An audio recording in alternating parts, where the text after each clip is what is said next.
or rather Flash and Ignite out of Fudge. Fudge and Ignite, yeah. that's Fudge true. and Ignite. The point stands. Yeah. And now it's a Flash advantage here for Dokla. And Dokla is trying to make sure that Fudge can't actually get the wave in here. Fudge needs his Counter-Strike back desperately, but that is a pretty spicy top lane. Ignite Flash versus Flash Exhaust. He's trying to bait out the Counter-Strike early, but Dokla is basically out of mana now, so Dokla needs level 3 to even try to threaten a fight here. So I think Fudge has successfully gotten the wave in and will avert disaster, uses both his sums, but gets it in. Ooh, and a potential dive coming in here. Great from Zeyzal and B-Boy. Flash away, trying to get damage back into Isles, and that is a double kill for Shopify, but first blood to Berserker. 1-for-2 trade in the bot lane. This reminds me a lot of what we saw in week 1, right? Where they have the push, they're going to go for this dive. I believe, yeah, Zeyzal just hooks Berserker, and he decides he's just going to go in onto B-Boy anyway.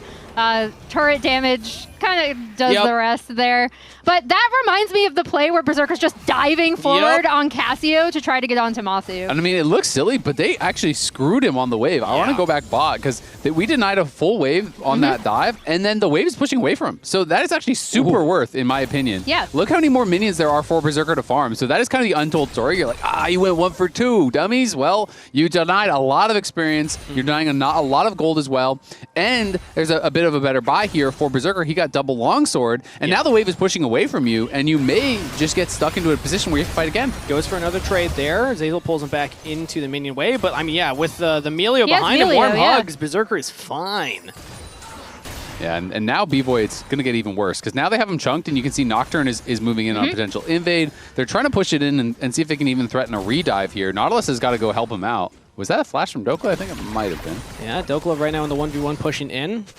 Can't quite see if he's got that summoner yet, but we'll give an update on that in a moment here. I was looking bot side to see how much more damage would come through. He flashed away from the Counter-Strike. That's what I thought. So Fudge, this is the thing. That Ignite is a shorter cooldown than Exhaust. So if you trade Ignite for Exhaust as a top laner, you want to try to force an all-in before the Exhaust is back up. So Fudge is trying to set this up. Taking a lot of damage now. One more Undertow might be enough. It's not as the stun comes in, but Dokla still lives through it. One more bonk.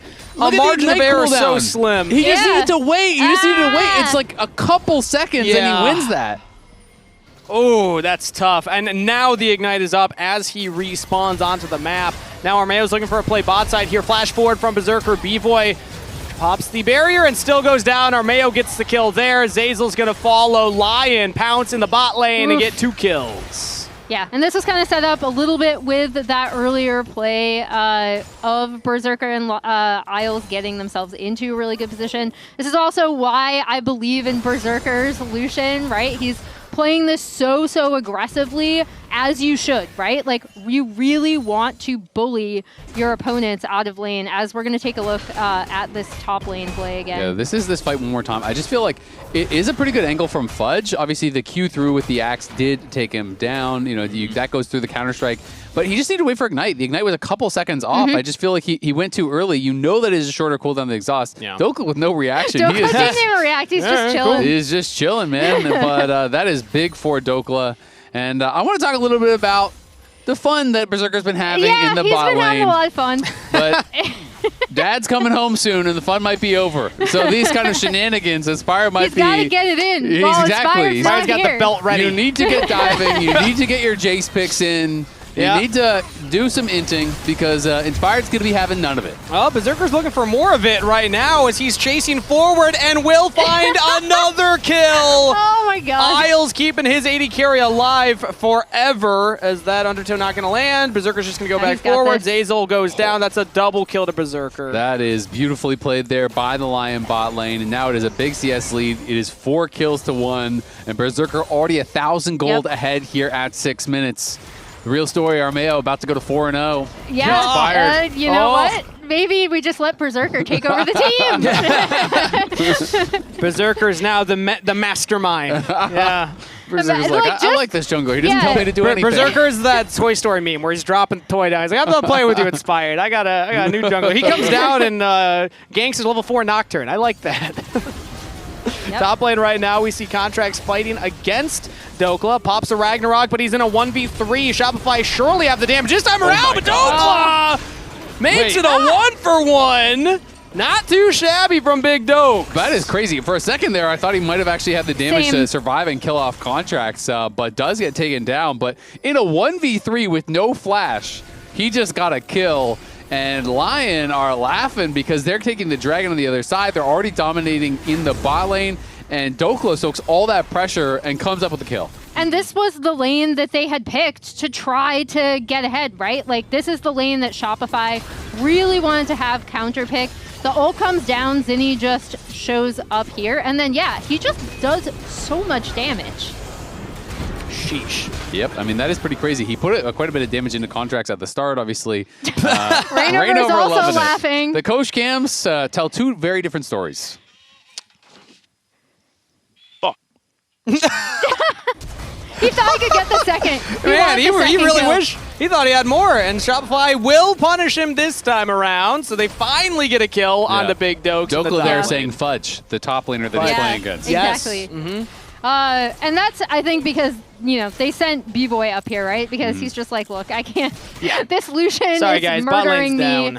But yeah, getting a little bit back for Shopify in this top lane. But, I mean, LYON are still in such a great position. Having this accelerated Lucian, it's another really easy early Drake take, and that is what ended up killing Shopify. Was they weren't able to push their advantages into a lot of objective gets in the early to mid game when they did have advantages.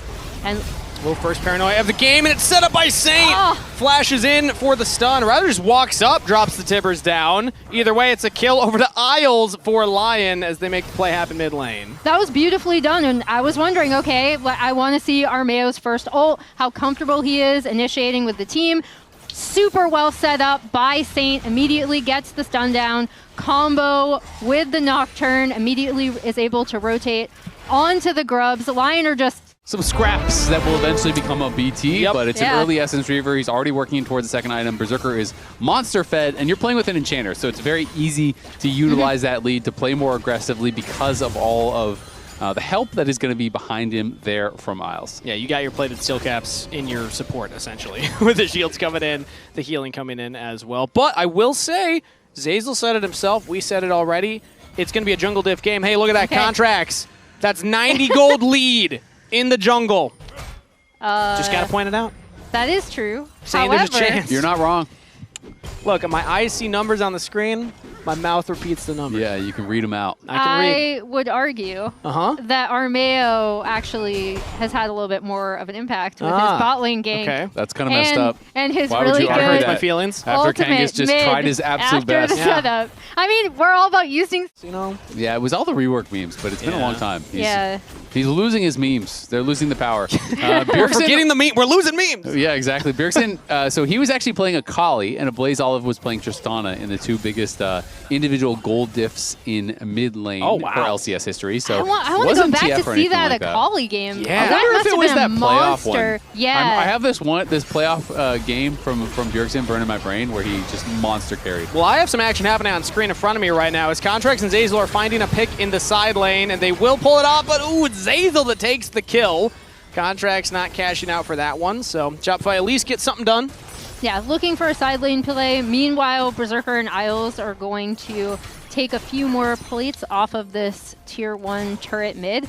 But again, like, this is what Shopify kind of have to do, right? Like, if they find someone alone in the sideline there, so they have to abandon ship on the top side. They can't contest the Lucian, who's just so fed in the mid lane. So that's just kind of the reality of the situation.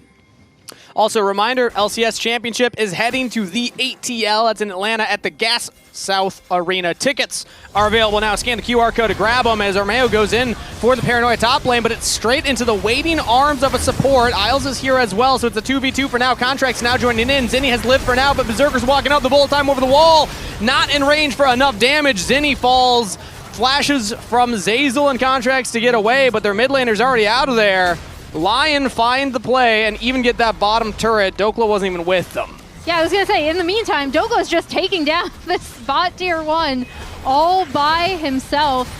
It's so impressive how LYON have played. Again, like, they try to rotate her in a different lane to try to catch up. That's easily matched. In these team fights, there's really little opportunity for her to get set up for a really good ult. And even then, she just does not have the damage that's coming out of this Lucian. Yeah, absolutely. And I mean, Dokla has not had to move for these fights because Shopify are so far behind. They're going to look for Berserker now, though.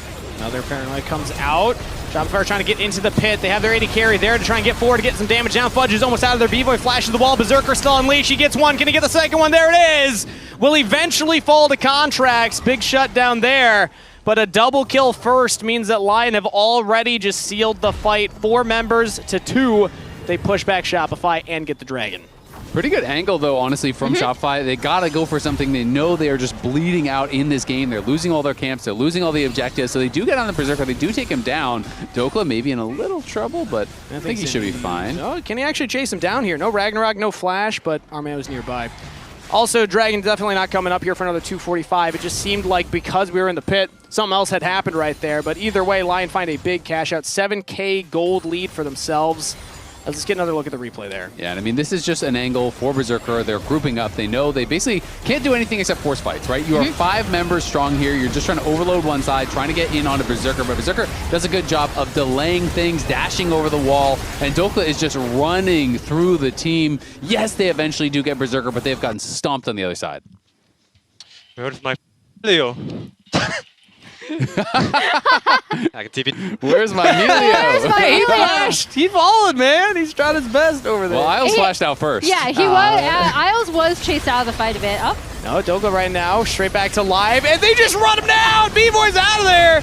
It's a 5v2, and they can't even keep their AD carry alive! Dokla finds a double kill, Armeo's still alive! It's a slaughter for LYON! Right at the Baron, a clean ace for 1 trade, and they're gonna start up the Purple Worm. Can we get a hope check-in for Kangas here? How you feeling? We're at about a 0% on the old hope meter right now. I was like, you know, they got onto Berserker. Like, you have a little glimmer of hope there. See, the problem is that just meant that he could go back to base and spend all the gold that he picked up from the double kill as well. Yeah, that's 3 items completed on Berserker, and that was a disgusting fight. Also, during all of that, they also popped Rift Herald. Saint was able to pressure the top side wave and push it in to get tier 2. Yeah. 10K at 22 minutes is pretty big, as Dokla has just been flexing his muscle in this game. Got the early solo kill and has been unfortunate as Dragon Soul is going. I was waiting for you to follow up No, on I just wanted to point it out. No. Just unfortunate. Remind everybody. Okay, that's accurate. Yeah. Not great. Sometimes you just make statements. I do want to point out, I have really enjoyed the synergy between Armeo and Saint. I think Armeo has had, like, pretty quietly a really good Nocturne game. Again, I was wondering what would happen as Big B-Boy Golden comes in, Zeyzal flashes away, just tries to keep his AD carry alive and will give up his life in the process. And he can't even accomplish the mission. Dokla just runs past everybody. Chases down the AD carry. That is a rampage for Saint. This is the end of the game. LYON slaughter Shopify Rebellion in their own base. It's only 1 member left alive. In the battle of who wins between the junglers, Contracts will have to watch as his team falls around him, and the minions will march into the turrets. LYON with the Baron-empowered wave will make quick work of Shopify Rebellion. The Kings of the Jungle quell the rebellion. LYON take the series 2-0 against Shopify, as they'll even take down Contracts and Zeyzal to boot. GG, LYON 2-0. I gotta say, LYON are looking so good. Even without Inspired, I thought they were gonna have a slow start. I thought they were gonna have the MSI hangover, drop a series or 2 without Inspired, then lock in and be probably the top team.